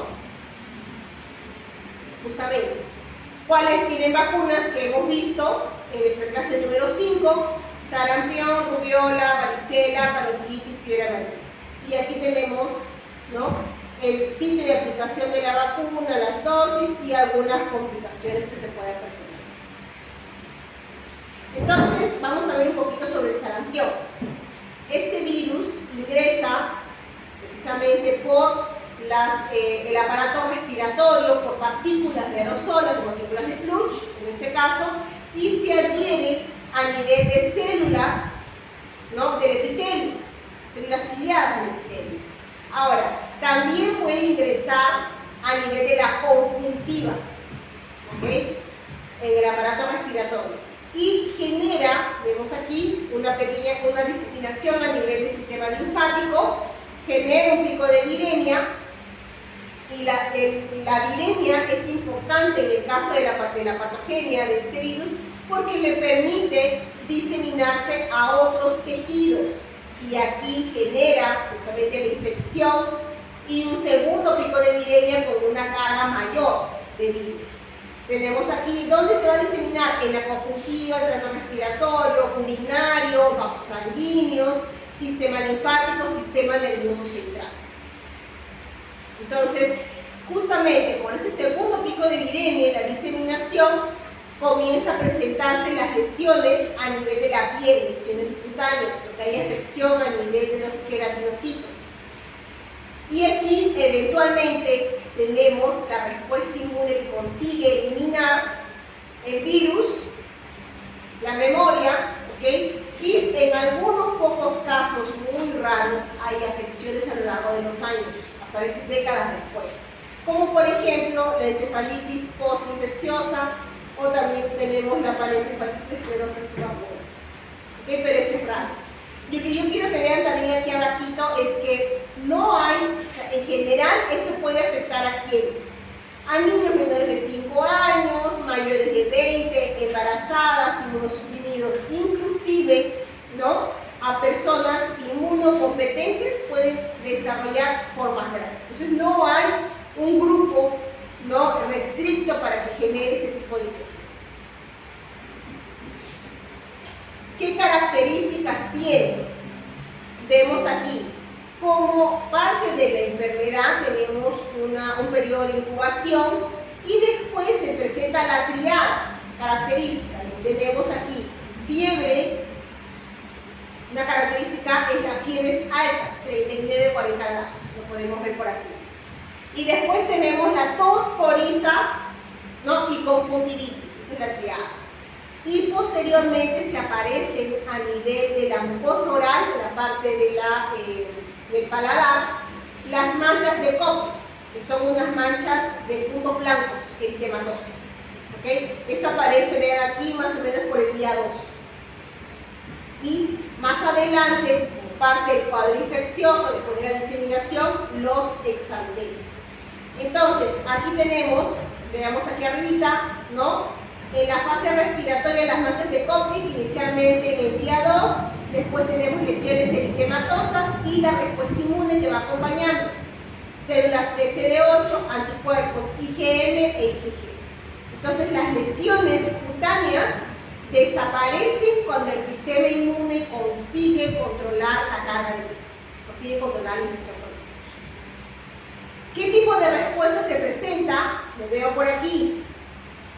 Células T de tipo TH1 productoras de interferón gamma, citocinas como interleucina 12, y la TH2 que produce todos estos tipos de citocinas, ¿no? Interleucina 4, 5, 10, 13. ¿Por qué? Porque también aquí se reclutan eosinófilos. Y la respuesta de las células B generando anticuerpos neutralizantes, que es lo que vemos aquí, IgM, IgG. Aquí vemos la entrada del virus infeccionado por la parte de la cavidad oral, ¿no?, el aparato respiratorio, pero también en la conjuntiva, porque se adhiere justamente a diversos tipos de células, ¿no?, como las mismas células dendríticas que tienen unos receptores que se conocen como DCSAI, que se adhieren a componentes tipo lentículo. Bien, aquí es lo que se ve como la parte de la infección, el cuadro de infección. Vean que la infección del virus entra por el aparato respiratorio y por la conjuntiva, termina diseminándose, ¿no? A nivel del timo, el tejido linfoide terciario, el bronco alveolar, el vaso y aquí a nivel del intestino.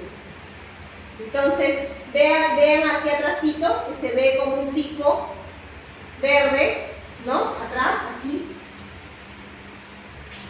Esto es la carga del virus, el pico de epidemia. Entonces, esto va acompañado de la diseminación en todos estos órganos a nivel del sistema circulatorio, pulmones y la piel.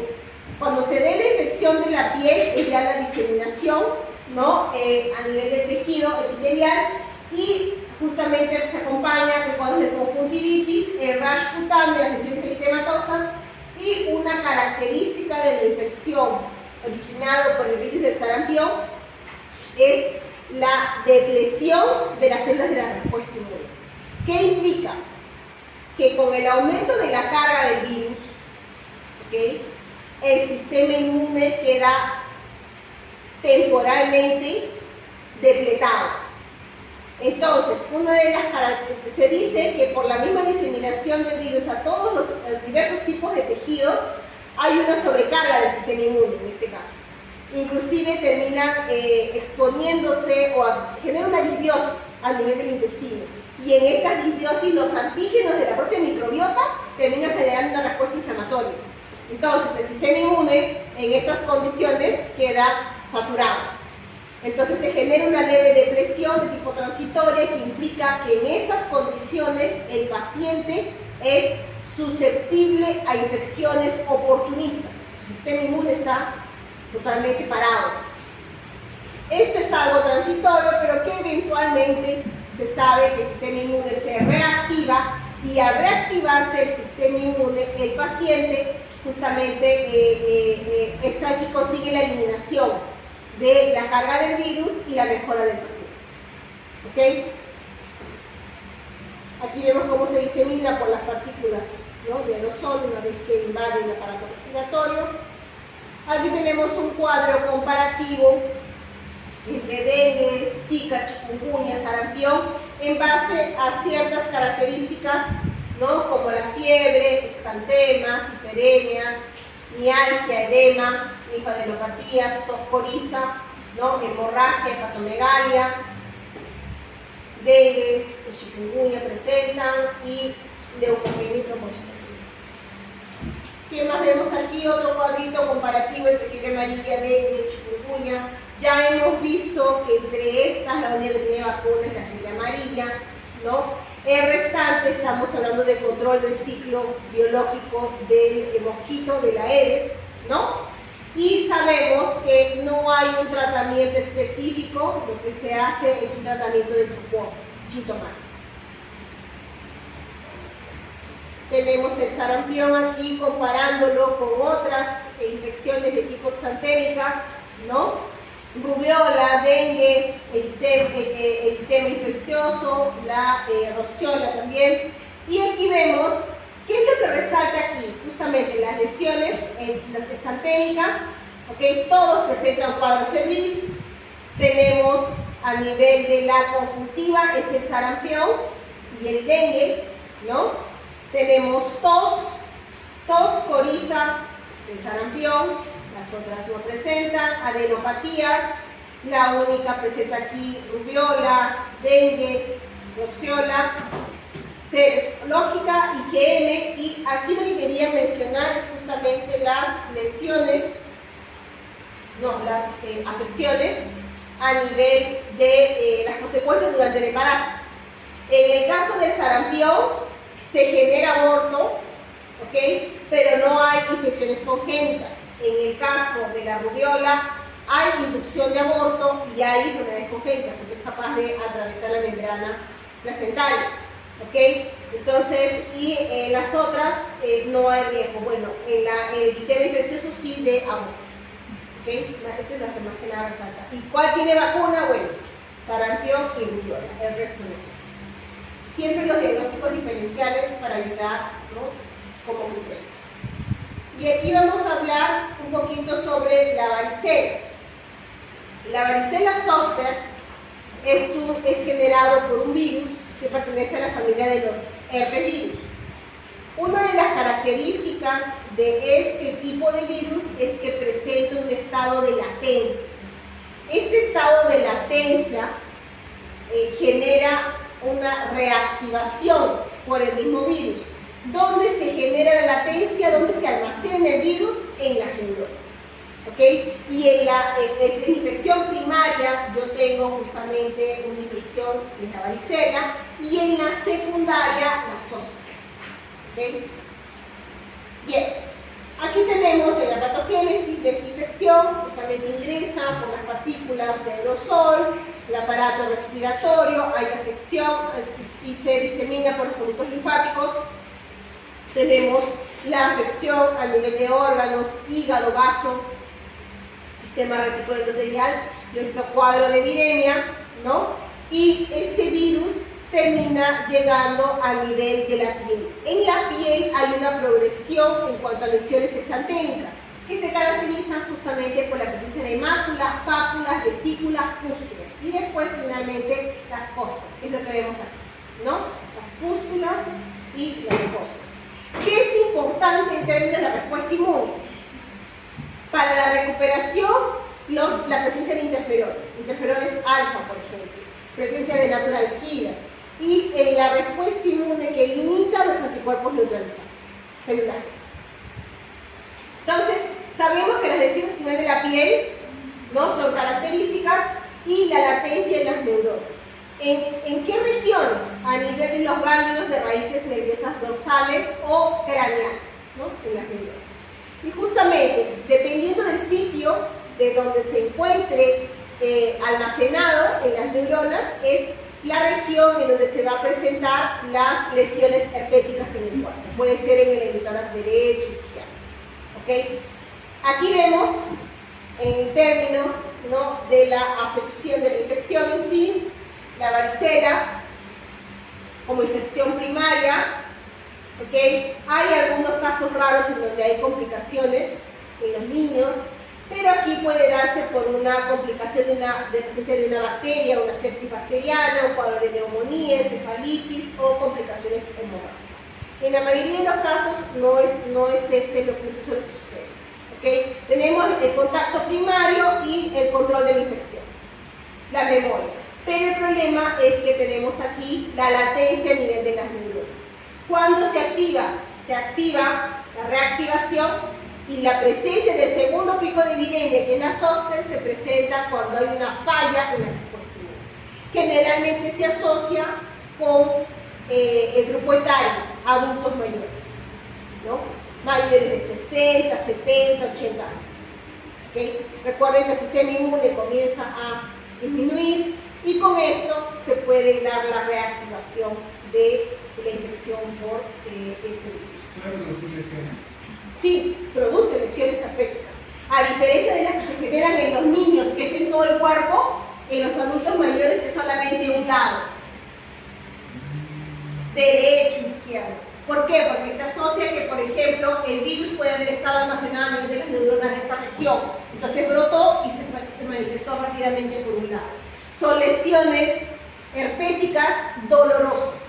¿Okay? Y eso es lo que se conoce justamente el 15% de los casos como la neuralgia post-herpética. Y de tratamiento, claro que sí, tratamiento. ¿Okay? Pero son tratamientos prolongados, largos, y en los adultos mayores como población susceptible es altamente doloroso. Ahora, las complicaciones agudas, en algunos casos sin lesiones herpéticas, ¿no? Meningoencefalitis, mielitis, vasculopatías, pancreatitis, hepatitis. Bien, aquí vemos un poquito asociado a la respuesta inmune, ¿no?, a la patogenia. Tenemos la infección que ingresa por la conjuntiva del aparato respiratorio y las mucosas. Tenemos el periodo de incubación y la replicación del virus. Primer pico de viremia que le ayuda al virus a poder llegar a otros órganos. Entonces tenemos aquí, vean, se replica, al llegar a otros órganos se disemina como hígado, vaso, ¿no? Y vemos la carga del virus en el segundo epidemia, puede ser el doble, la cantidad, el doble de la carga del virus. ¿Qué más tengo yo aquí?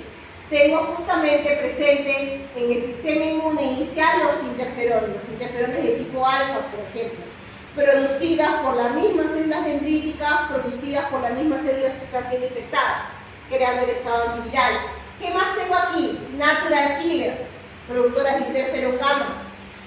Y tenemos eventualmente la respuesta inmune adaptativa que se genera en células T de memoria y anticuerpos neutralizantes de memoria. ¿Ok?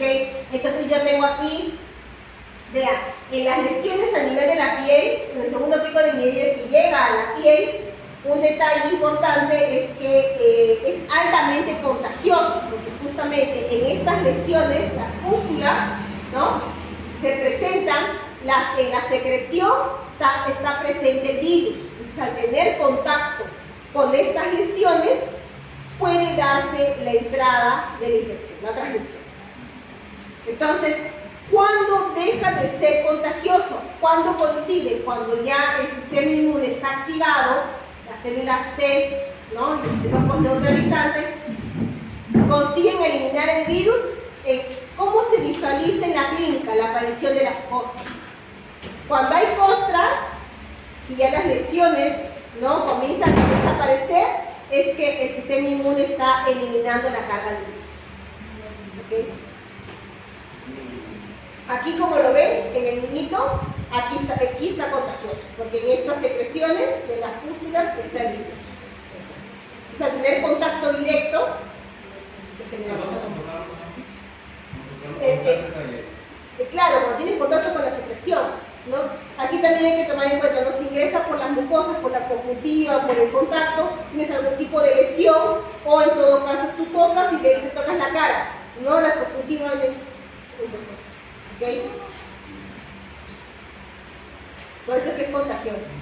Generalmente cuando esto, ahora ya no se ve en muchos casos, ¿no? Así que no se escucha casos, pero hace unas décadas atrás, hace unos más o menos 30 años, ¿no?, más o menos, había casos de niños todavía, a veces recién nacidos, infectados. Entonces, pero en los pequeñitos, con las justas una lesión nomás, pero cuando tenías contacto con una persona un poco ya mayor, se llenaba de estas lesiones, ¿no? Y aquí se generan justamente las marcas en la piel, ¿no?, porque se rascan y ahí se revientan y se generan las cosas en la piel. ¿Ok?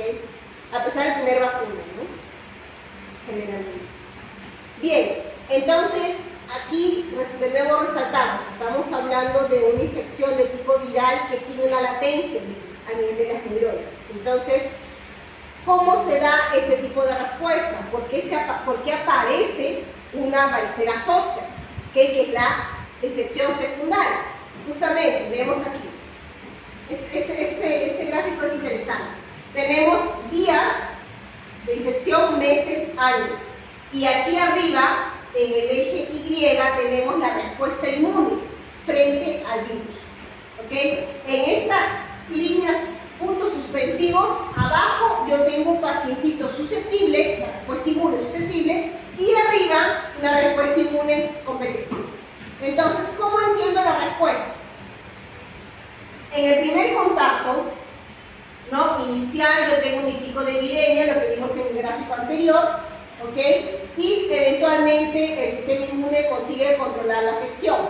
Al controlar la infección, ¿no?, baja la carga del virus, desaparece, el niño está curado, ¿ok?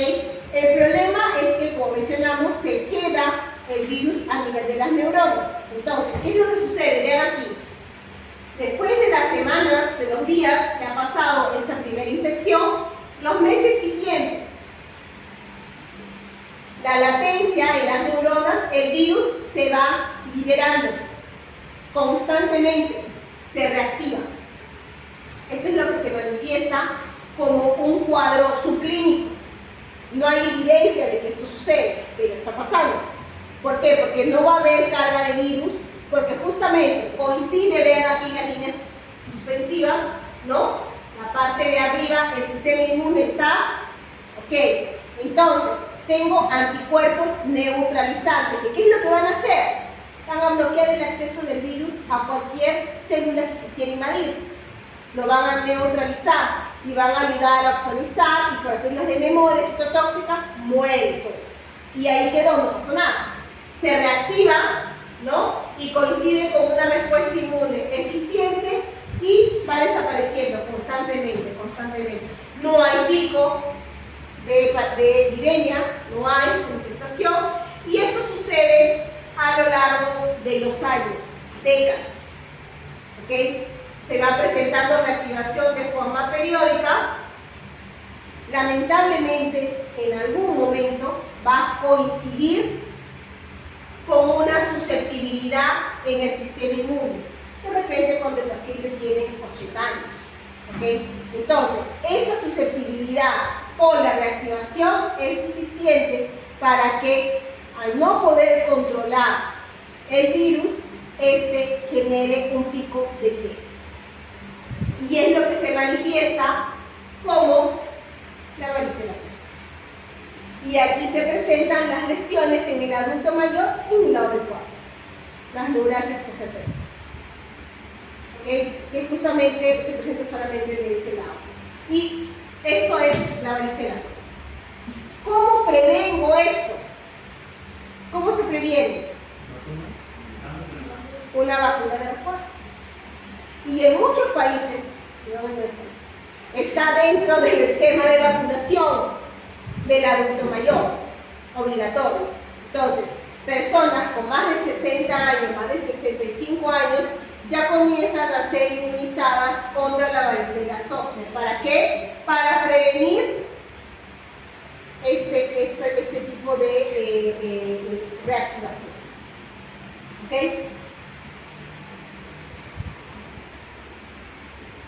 Inclusive aquí, bueno, se puede solicitar, ¿no? Pero esto es pagado, ¿no? De forma privada.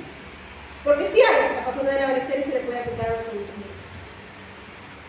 Bien, ¿qué más?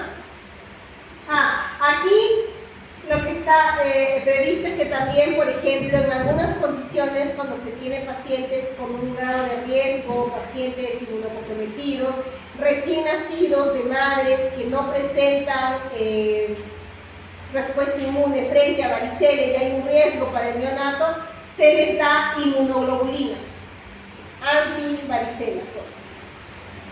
¿Ok? Entonces aquí importante, bueno, recuerden, inmunización pasiva. ¿No? Bien, entonces aquí para hablar un poquito sobre el sistema nervioso central. Recordemos que en el caso del sistema nervioso central, las células de la respuesta inmune, en realidad los diversos tipos celulares que caracterizan el sistema nervioso central, tienen una constante interacción por envío de señales. ¿Ok? Dentro de ellas se produce, como resultado de esa interacción, producción de citocinas. ¿Frente a qué estímulos? Frente a estímulos variados, que lo vemos aquí.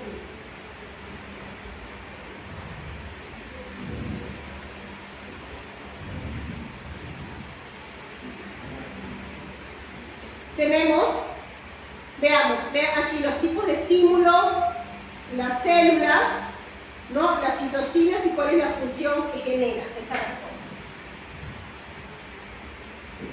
Por ejemplo, tenemos frente a estímulos generados por hipoxia, por deprivación de glucosa, ¿quiénes se activan? Las neuronas, por ejemplo. En respuesta a este tipo de estímulos, ellas producen citocinas como NSCF y componentes como quinesinas. ¿Para qué? Para activar a las células de la microglía, los macrófagos, ¿no? Después, frente a señales de estrés o de daño a nivel de las células o reconocimiento de virus, bacterias, parásitos por diversos tipos de receptores, justamente los PRR, ¿a quiénes activan? A las células de la microglía. Las células de la microglía también son capaces de interactuar con células T presentando antígenos. ¿Okay? ¿Y qué producen? Citocinas diversas. ¿Para qué? Para generar procesos de inflamación, reparo del tejido, aquí también vemos estimulación de respuesta inmune, reclutamiento. Aquí abajo tenemos otras células que son los astrocitos.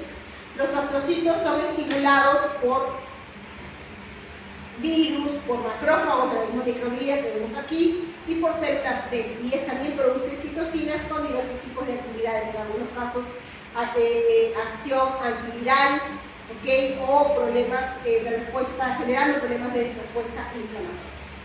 Neuroprotección, reparo de músculo. Así como vemos a estas células produciendo citocinas, también vemos perfiles de células T, semejante a lo que hemos visto en la periferia, a nivel del sistema nervioso central. Y tenemos aquí las células TH1, ¿no? Para respuestas de tipo neuroinflamatoria o daño a nivel neuronal.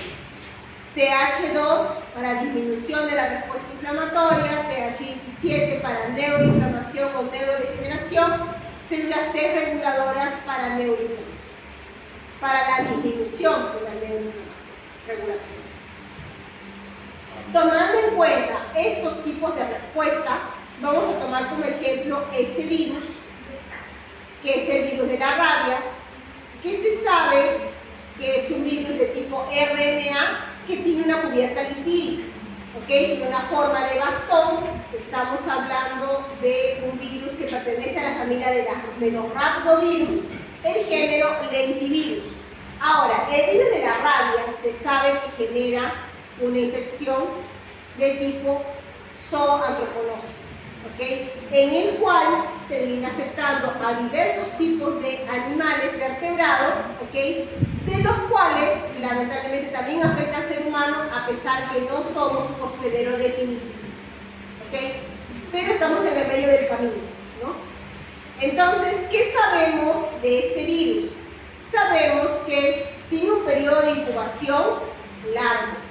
Veamos, desde 2 semanas a 18 meses. Un promedio de 2 meses. ¿Qué medidas son importantes que tomar? Son medidas profilácticas post-exposición, la mayoría de los casos. ¿Okay? Entonces, si aquí se utilizan las vacunas, sabemos que son 4 dosis de vacuna, siendo que la primera dosis de la vacuna se aplica de forma inmediata. ¿Qué medida es importante? Una medida preventiva inmediata es el lavado en el sitio de la mordida con abundante agua y jabón. Se dice que hasta un promedio de 15 minutos para minimizar la carga viral. ¿Okay? ¿Qué más? Sabemos que la transmisión es justamente por la mordedura usual. ¿Okay? También aquí porque a nivel de las mucosas, las heridas de la saliva se encuentra la mayor cantidad de la carga de virus. También por trasplante de córnea o aerosol en pocos casos. Ahora, en este caso, cuando hablamos de este virus, ¿no?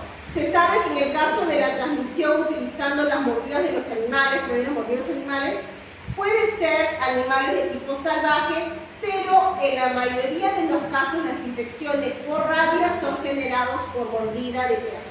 En la mayoría de los casos, el 90% de los casos.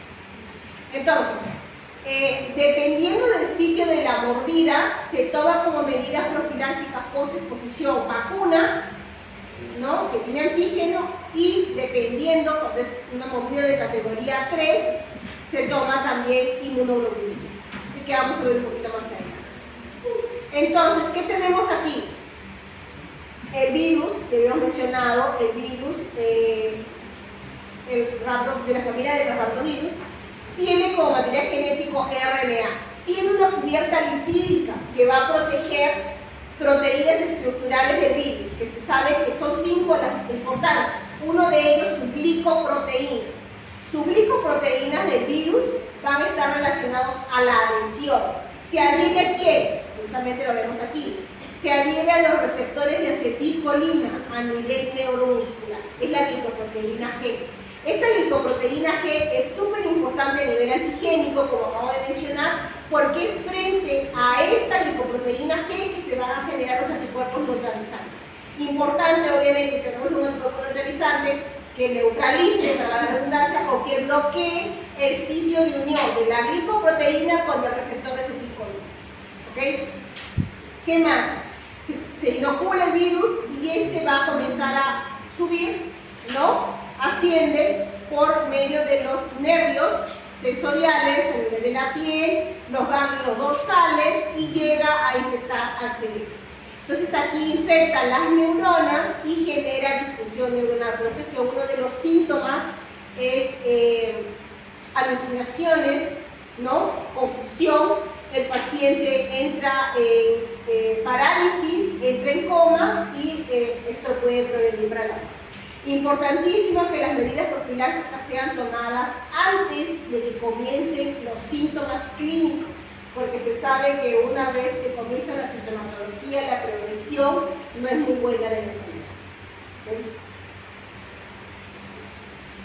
Bien, aquí tenemos los síntomas, ¿no? Prurito, parestesis en el sitio de la mordida, también vemos fiebre, cefalea, malestar, anorexia, hidrofobia, ¿no? Mialgias, náusea, vómitos, eventualmente confusión, alucinaciones, parálisis, coma, fallo respiratorio igual. Vemos aquí, ¿no? En este cuadrito cómo es la progresión en tiempo, ¿no? Periodo de incubación puede variar, 20 a 90 días, la principal sintomatología de 2 a 10 días, alteraciones neurológicas, 2 a 7, coma, ¿no? Y la muerte. Bien, aquí vemos a virus, ¿no? Forma de bala, un raptovirus del género lentivirus, sus proteínas estructurales, glicoproteínas, cubierto por una membrana lipídica, sus glicoproteínas, este es un material genético de RNA en sentido negativo, 2 proteínas de la matriz, M1 y M2, nucleoproteínas, ¿no? Sus polimerasas y sus fosfoproteínas. Vemos aquí características del virus. Aquí vemos cómo realiza la infección. Por sus glicoproteínas se adhieren a los receptores de acetilcolina e ingresa, y una vez dentro, ¿no?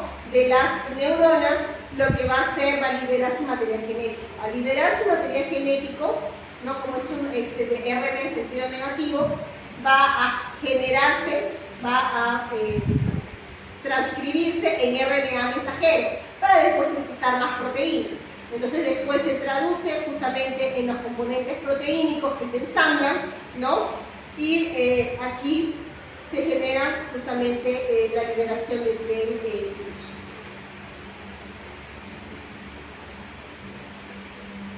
Las medidas profilácticas que hemos mencionado, aquí abajito vemos la herida de la mordida, lavado, abundante agua y jabón y las vacunas. Y aquí justamente coloca IGAR, ¿no? que es aquí la inmunoglobulina antirrábica, esta posexposición, cuando la mordida es de categoría 3. La mordida de categoría 3 es a nivel de cabeza, cuello, cara y genitales. Entonces, ¿cuál es el procedimiento en este caso? Se infiltra la solución con la inmunoglobulina en la herida, en el sitio de la mordida, lo más posible, y lo que sobra, en todo caso, se coloca en el sitio opuesto, ¿no? de donde va a ser colocada la vacuna. Si la vacuna es colocada en el lado derecho, la inmunoglobulina en el lado izquierdo. ¿Okay? Cuando hablamos de la vacuna que tiene el antígeno de inmunización activa, se sabe que hay 2 tipos. Aquí estamos hablando, por ejemplo, del sitio de aplicación. Puede ser intradérmico o intramuscular. Los estudios han demostrado que en ambos casos, ¿no? ya sea intradérmico o intramuscular, ambos funcionan, ¿no? de forma eficiente, protegiendo contra la infección. Bien, entonces aquí lo que yo quiero que vean, chicos, es si hablo en términos de virus, ¿no? ¿Qué tiene el virus que genera la infección? Sus factores de virulencia. Entonces, yo tengo aquí está el virus de la rabia, ¿no? Virus en forma de bala. Tiene sus proteínas de la matriz, que se había mencionado. Lo que va a hacer la proteína de la matriz va a inhibir la activación de factores de transcripción en este capa beta. Y en este caso, no va a haber producción de interferón beta. No hay producción de interferón beta durante la infección por virus, se minimiza la respuesta inflamatoria. ¿Qué más? El virus va a terminar modulando la activación de las células dendríticas. ¿En qué sentido? Se va a disminuir la expresión de la molécula del complejo moléculo-compatibilidad de tipo 1. Entonces, ¿qué es lo que sucede aquí? Recuerden que para presentar el antígeno tiene que haber un aumento de esta molécula, es la primera señal, la que contiene el antígeno. En lugar de aumentar, va a disminuir, entonces se va a minimizar la presentación del antígeno y al mismo tiempo la producción de interferones por las mismas dendritas. Toda la respuesta, ¿no? Interferón y MHC de tipo 1 con antígeno disminuida. No conforme con eso, el virus va a inducir la expresión de moléculas apoptóticas, entonces generando inmunosupresión. Aquí tenemos aumentando la expresión de FAS ligante que se va a unir a la molécula FAS y genera apoptosis, y aumentando la expresión de PDN1 que se va a unir al PD1 para generar apoptosis. ¿En quiénes? ¿Quiénes van a morir por apoptosis? Natural killer, TH, que es célula TSD4 y célula TSD8. ¿Qué más vemos aquí? Cuando tenemos el virus, tiene su fosfoproteína P. Esta proteína del virus va a inhibir la expresión, la producción de interferón beta, no redundante aquí con las proteínas de la matriz extracelular, y también va a inhibir la expresión de STAT1 y STAT2, por lo tanto, no se va a generar interferones, ni alfa beta, que son de tipo 1, ni gamma, que es de tipo 2. Entonces, no voy a tener células TH1, ¿no? Que es perfil inflamatorio. Y tampoco el STAT3 no va a ser expreso, por lo tanto, no voy a tener citocinas de tipo interpersonal. Como pueden ver, en todo este contexto, el virus termina generando un ambiente, ¿no?, en donde no va a haber inflamación, en donde él va a poder proliferar. Se lo vemos aquí. Apoptosis de células natural killer, CD4, CD8, células de la microglía, producen unas cuantas células y disposiciones inflamatorias, pero hay disminución en la expresión de moléculas que presentan antígenos. No se genera TH1, no hay generación de TH1, por lo tanto no hay interferón gamma, ¿no? Y por otro lado tengo, en lugar de generar TH1 inflamatorio, genero TH2 que es antiinflamatorio. Los anticuerpos que son generados por la célula B no son neutralizantes. Entonces, en este contexto de respuesta, el virus termina proliferando y destruyendo las células neuronales. ¿Para qué me sirve la vacuna? ¿Cómo modifica esa respuesta que genera el virus? Precisamente porque con las dosis de inmunización progresivas se generan respuestas, se generan células a nivel de la periferia, ¿okay?, que van a migrar, van a atravesar la barrera hematocefálica y van a generar respuesta protectora a nivel del sistema nervioso central. ¿Quién favorece el aumento de la permeabilidad a nivel de la barrera hematocefálica? Que se genere TH17. TH17 ayuda a que haya justamente esta progresión. Y tenemos aquí células B produciendo anticuerpos neutralizantes. Tenemos células TCD4 que producen interferón gamma que ayudan al control de las células infectadas por el virus, fagocitadas, ¿no? Tenemos células TH1 productoras también aquí de interferón gamma. Tenemos citocinas inflamatorias, interleucina 6, componentes quimiotácticos, interferones beta, alfa. Hay presentación de antígeno. Y también aquí tengo células CD8, natural killer y CD4. No hay apoptosis en este caso, ¿no? Entonces, este es el tipo de respuesta que genera la vacuna. Una respuesta que va a ayudar, ¿no?, a la eliminación de la carga de virus. Este de aquí es el diagnóstico que se genera en laboratorio por inmunofluorescencia cuando se hace necropsia a nivel del tejido de los animales no sacrificados. Entonces aquí lo vemos por inmunofluorescencia directa, utilizando anticuerpos antinucleoproteína del virus. Entonces tenemos aquí antirrabia en el tejido infectado, vean la fluorescencia, cuando se detectan las nucleoproteínas del virus, y en el tejido no infectado, no hay nada. ¿Es confirmatorio? Este es confirmatorio. Inmunofluorescencia en necropsia. Y también otra es la histopatología, ¿no? A nivel de los cuerpos de vida. Esto es cuando se observan en tejidos, ¿no? Cortes, histología. Tenemos aquí, ¿no? La presencia y el bien. También tenemos otra por PCR de virus, también confirmatoria, ¿no? Es inmunofluorescencia. ¿Ok? Y aquí, chicos, para finalizar, vean este casito clínico. Acude a la consulta externa un paciente adulto mayor de 70 años de edad que refiere a aparición de lesiones vesiculares que inician en la región del dorso izquierdo y sigue el trayecto de vía intercostal hasta localizarse finalmente en la región anterior del tórax izquierdo, muy doloroso, lo refiere como quemazón, ¿no? En relación al diagnóstico más probable responde a la alternativa más adecuada. La C. Ok, C. ¿Quién más? ¿Alguien más? ¿Qué opina?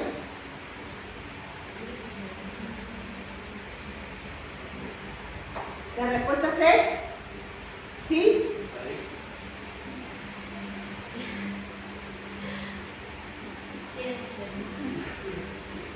Ok, entonces, quien me dijo respuesta C está mal. Porque lean bien, la infección primaria del microorganismo causa varicela zoster. ¿La zoster es la primaria? Aquí sería la infección secundaria. Entonces, ¿cuál es la alternativa correcta? La B. La infección primaria del microorganismo causa varicela. Sí es cierto, esta afección aquí es la zoster, es la secundaria, ¿okay? Por la reactivación. Pero aquí no está como secundaria, que dice primaria. La primaria es la varicela. ¿Ok? Entonces, ¿qué sacamos aquí? Hay que leer bien. ¿Ok? Esta fue pregunta de examen. Hace mucho tiempo. Esta es la pregunta del doctor Segovia. Ok, chicos. Ustedes tienen laboratorio con él, ¿no? Sí, ¿no? Sí, pero el doctor Segovia tiene. Ceballos. ¿Ah? Segovia y Ceballos. ¿Los dos? Sí. ¿Ah? Lo cual empezamos una vez. Ceballos. Y Segovia, los dos. Cabello. ¿Ah? Sí, pero. ¿Es Ceballos o Segovia? Ceballos y Segovia. Ah, ¿los dos al mismo tiempo están con ustedes? Sí. Bueno, como el primer grupo nosotros